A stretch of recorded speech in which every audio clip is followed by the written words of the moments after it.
my friends, it's June's Journey. Yay! We're happy to come on back again to say hi and making sure everybody is doing well. As I said, my journey is a good one.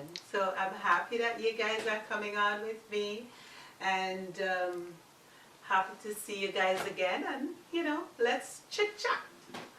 So as I was saying, going back to my country, which is St. Vincent, we learned the hard way.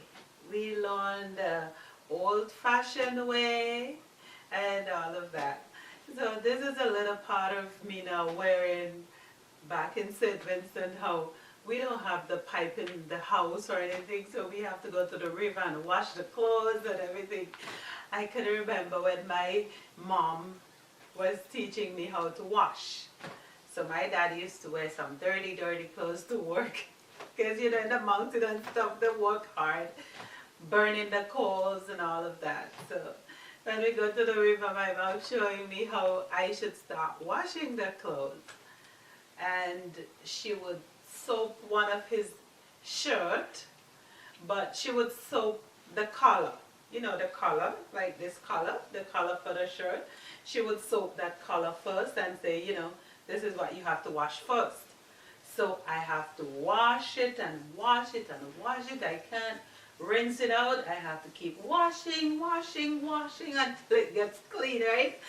And we used to use a brush, or sometimes we use just a corn stick. That corn where you eat off the corn and then you have the stick. So you can use it to scrub the clothes and those things. So my mom would say, don't ever wash that out. So I have to keep washing it until it's clean, until all the dirt goes out of the shirt collar.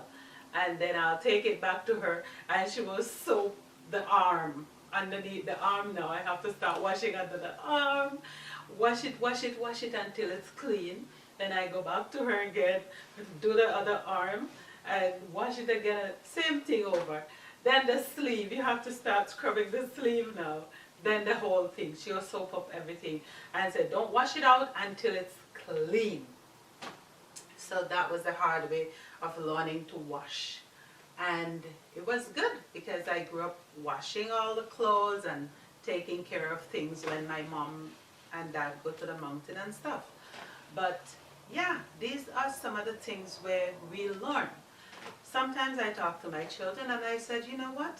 You guys never had to go through these hard times as what we did because, they come and have everything, so to speak, easy, more than us.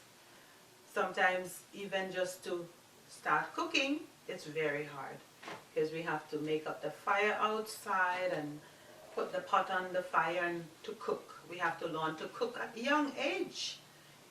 Washing clothes, cooking, and anybody can join with me. Vincent, people that like the yard to be shine and clean, right? So we have to always keep the yard clean because they said if the yard is dirty, meaning the house is dirty too. That thing, right? So you have to make sure sweep the yard, get those coconut broom and sweep the yard and no garbage and all of that. Wash up the dishes. They want to make sure their dishes wash and turn down and cover up. Sometimes they cover them with towels and, all those things. But we learned it the hard way because coming home from the river after washing all these clothes, you have to hang up the clothes on the line and, do everything. But I remember ironing my clothes for school, my uniform skirt, because we wear in those days we used to wear the white shirt and white blouse and blue pleated skirts. So we didn't have electricity and we have to find some way of getting our pleats nice and straight in our skirts to wear to school, right? So what I used to do, I used to put the iron on the fire and when it gets really hot, I go outside and I rub it in the ground, in the dirt on the ground, and then I clean it off with a nice clean cloth or something.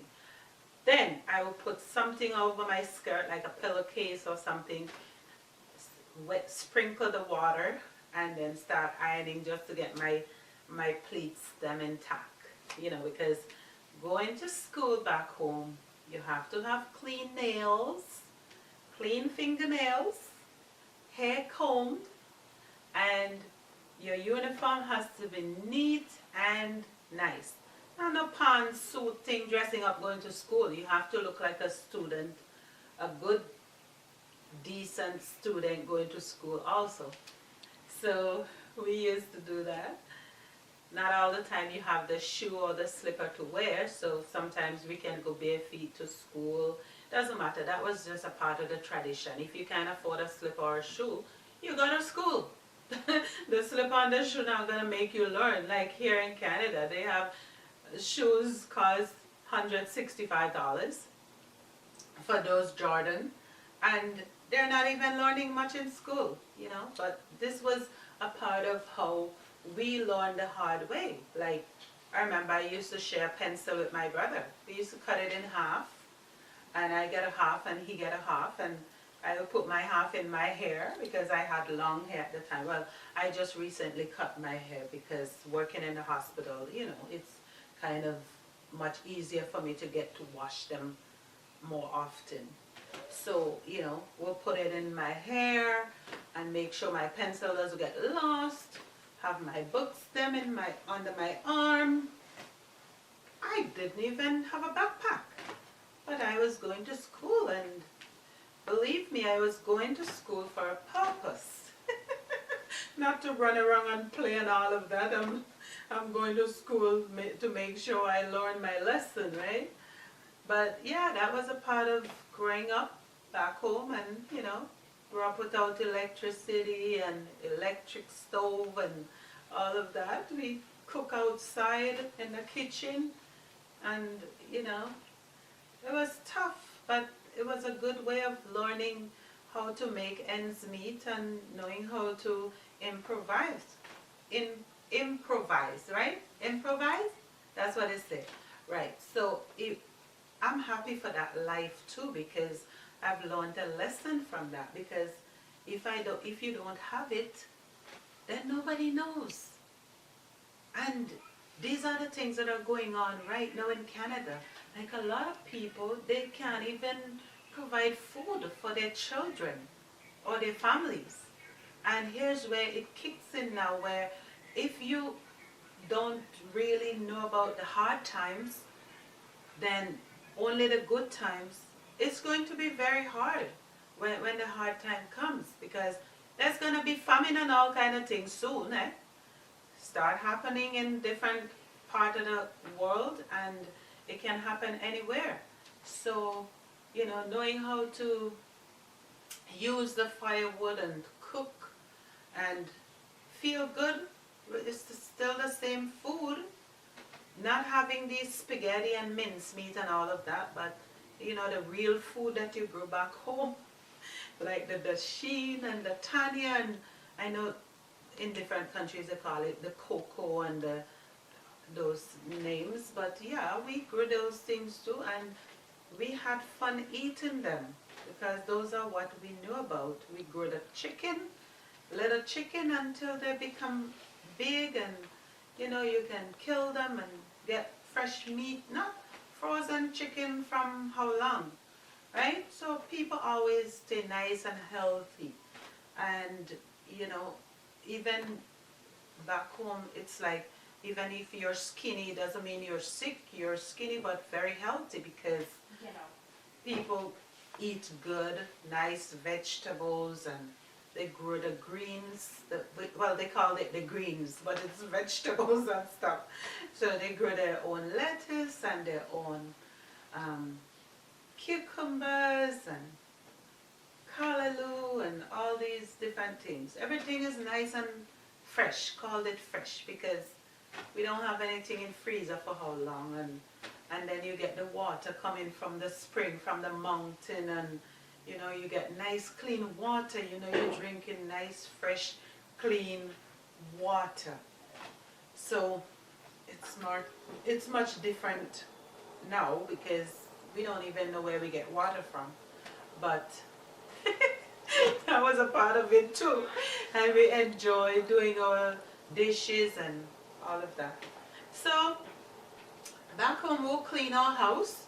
Clean the house with, you can even put water all over the floor. Wash out the house. You throw buckets of water and then wash them out. Because we used to put the mattresses outside to get sun, and the carpets and the cushions and, you know, the chair cushions and all of that.